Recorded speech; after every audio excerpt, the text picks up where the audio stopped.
जय हिंद साथियों, स्वागत है आपका self study classes YouTube channel और दोस्तों ऐप में।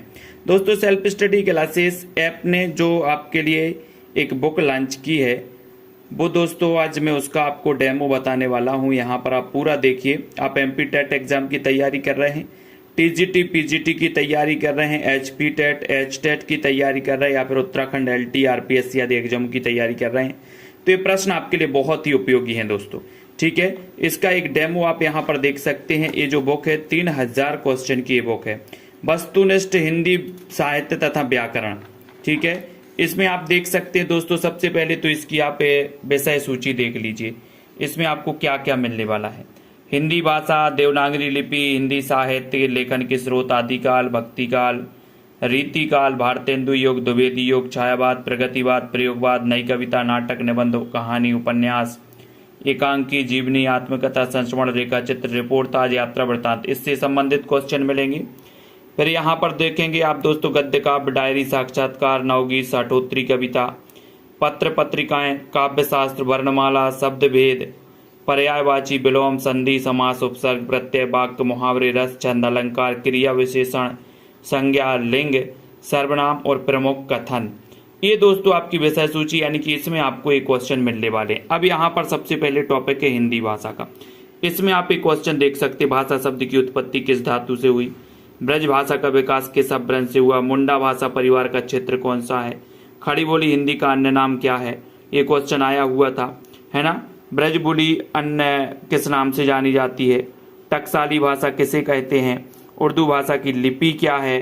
ठीक है, यहाँ पर आ गए तो यहाँ पर संविधान के अनुच्छेद 351 में किस विषय का वर्णन है।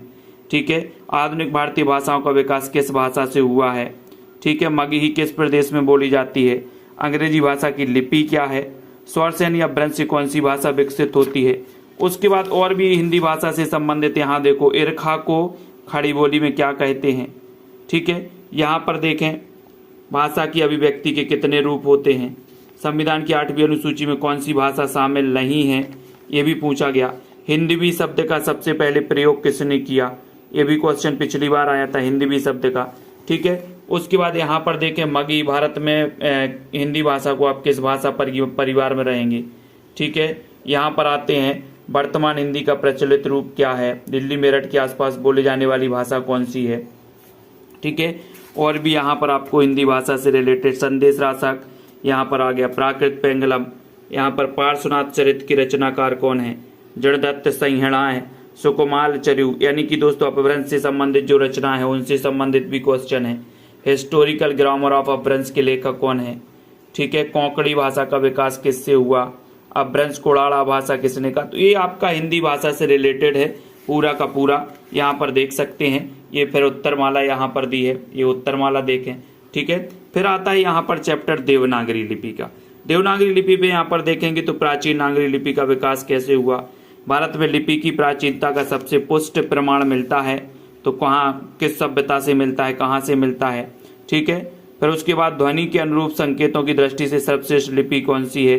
ठीक है, सावरकर बंधुओं की 12 खड़ी का प्रयोग किस समाचार पत्र में होता था, ये आ गया। उसके बाद यहाँ पर आते हैं देवनागरी दुनिया की सर्वाधिक वैज्ञानिक लिपि है, कथन किसका है। ठीक है, देवनागर पत्र का संपादक कौन था।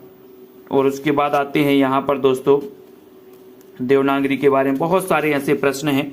यहाँ पर देखें किस विद्वान ने देवनागरी लिपि के स्थान पर रोमन लिपि स्वीकार करने का सुझाव दिया था, पंजाबी की लिपि क्या है, कोंकणी भाषा की लिपि क्या है। ठीक है, ये आपकी दोस्तों देवनागरी लिपि से संबंधित क्वेश्चन है। फिर यहाँ पर अपन देखें हिंदी साहित्य इतिहास लेखन के स्रोत, यहाँ पर स्रोत आ जाएंगे।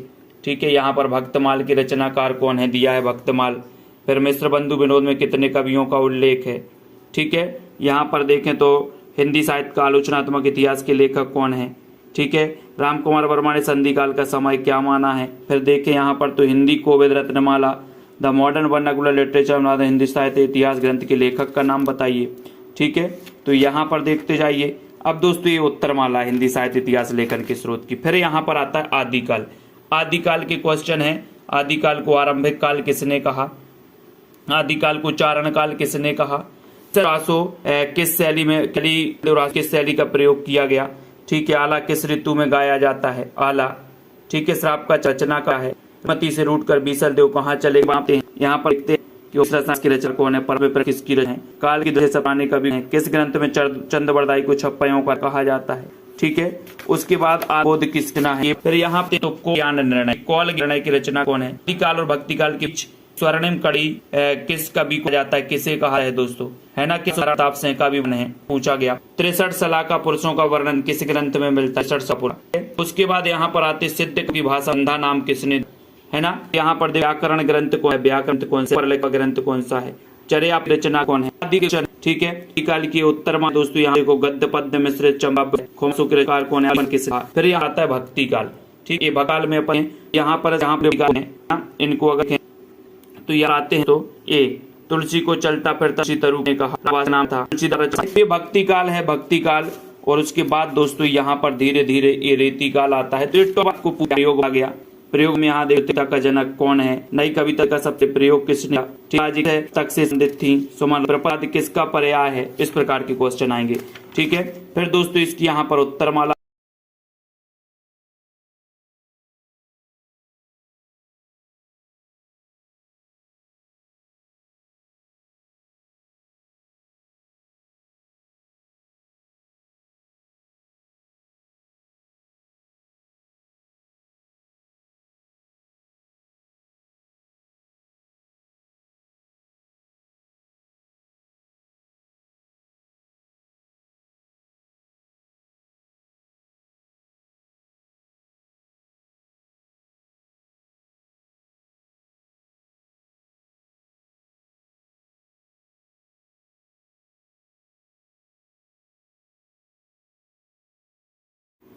इस प्रकार से आप देखें रूपक के कितने भेद है नाटक में यहाँ पर देखें नहुस नाटक के रचयिता कौन है, भाषा हनुमान नाटक के प्रणेता कौन है, हिंदी का प्रथम अभिनीत नाटक कौन सा है।